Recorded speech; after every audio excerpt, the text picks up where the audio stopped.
ভাই ফজা পাগলাকে নিয়ে তো আরেক দুশ্চিন্তায় পড়ে গেলাম। ফজা পাগলা ঘোষণা দিয়েছে জামাত যদি ক্ষমতায় আসে তাহলে সে আত্মহত্যা করবে। পৌঁছাবেন অন্তর্বর্তী সরকারের প্রধান উপদেষ্টা ডক্টর মোহাম্মদ ইউনূস। এবারের সফরে প্রথমবারের মতো ক্ষমতার বাইরে থাকা রাজনৈতিক দলের নেতারাও সফর সঙ্গী হচ্ছেন সরকার প্রধানের। বিএনপি নেতা মির্জা ফখরুল ইসলাম আলমগীর ও হুমায়ুন কবির, জামাতে ইসলামীর সৈয়দ আব্দুল্লাহ মোহাম্মদ তাহের এবং এনসিপির আক্তার হোসেন, এই 4 নেতা আছেন সরকারি প্রতিনিধি দলে।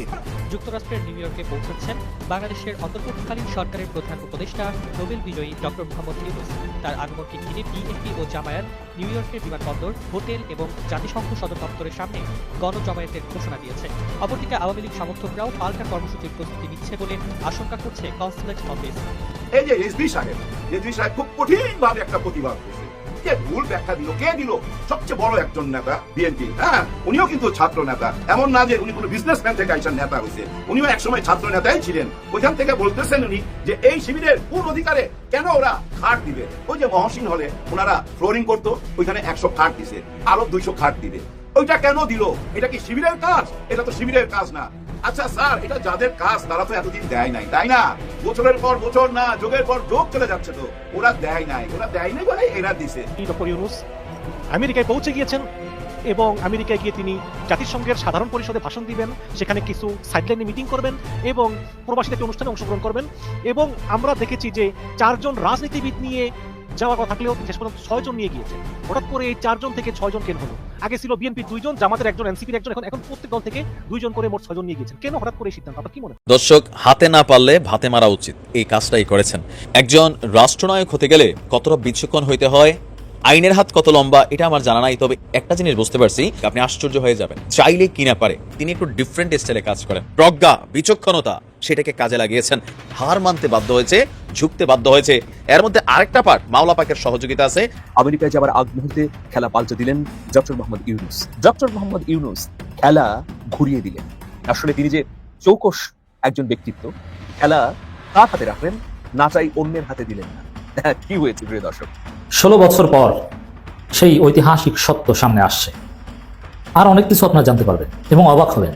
ডক্টর ইউনূস সরকারের সক্ষমতা দেখে পুরো বিশ্ব অবাক। দর্শক, বাংলাদেশ কি পারে এবার প্রমাণিত হল। জামাত ক্ষমতায় আসলে আত্মহত্যা করার ঘোষণা দিয়েছে ফজা পাগলা। আর ফজা পাগলা হবে বাংলাদেশের প্রধানমন্ত্রী, কারণ সে মুক্তিযোদ্ধাদেরকে নিয়ে রাজনৈতিক দল করবে, জামাতের বিরুদ্ধে সে নির্বাচনের প্রতিদ্বন্দ্বিতা করবে। ঢাকা বিশ্ববিদ্যালয় এবং ওই বিশ্ববিদ্যালয়ে বর্তমানে অধ্যয়নরত ছাত্র ছাত্রীদের দিয়ে বাজে মন্তব্য করার কারণে চরম বেকায়দায় পড়েছে বিএনপির 2 জন শীর্ষ নেতা।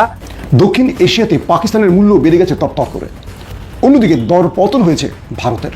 যারা বাংলাদেশের পক্ষে রয়েছেন, যারা বাংলাদেশকে ভালোবাসেন, এই ভিডিওটি তাদের জন্য। আর যারা চেতনা ব্যবসা করেন, চেতনা লালন করেন, তারা কেটে পড়তে পারেন, এই ভিডিওর বাকি অংশ তাদের জন্য নয়। আসসালামু আলাইকুম।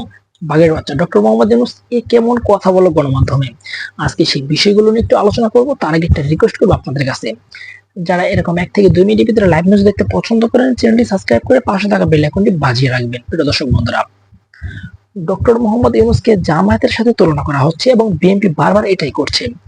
ডক্টর মোহাম্মদ ইউনূস বাংলাদেশের জন্য শুভাকাঙ্ক্ষী, এমনটাই বলছে জামাত।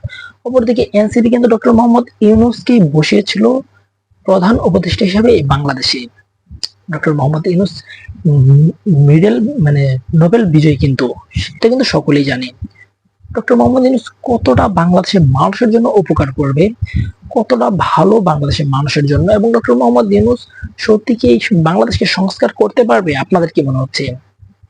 অবশ্যই সেই বিষয়টি কমেন্ট করবেন। আর হ্যাঁ, জাতীয় নির্বাচন দিলে কি বাংলাদেশের মানুষের জন্য ভালো হবে, নাকি ডক্টর মোহাম্মদ ইউনূস আগে দেশটাকে আরো ভালোভাবে গোছাবে এবং সংস্কার করবে? সেই বিষয়টি অবশ্যই আপনারা কমেন্ট করতে ভুলবেন না। আজকের এই ভিডিওটি এই পর্যন্তই, দেখা হচ্ছে পরবর্তী কোনো ভিডিও নিয়ে। সেই পর্যন্ত অবশ্যই ভালো থাকুন, সুস্থ থাকুন, দেখতে থাকুন এই চ্যানেলের ভিডিও। ধন্যবাদ।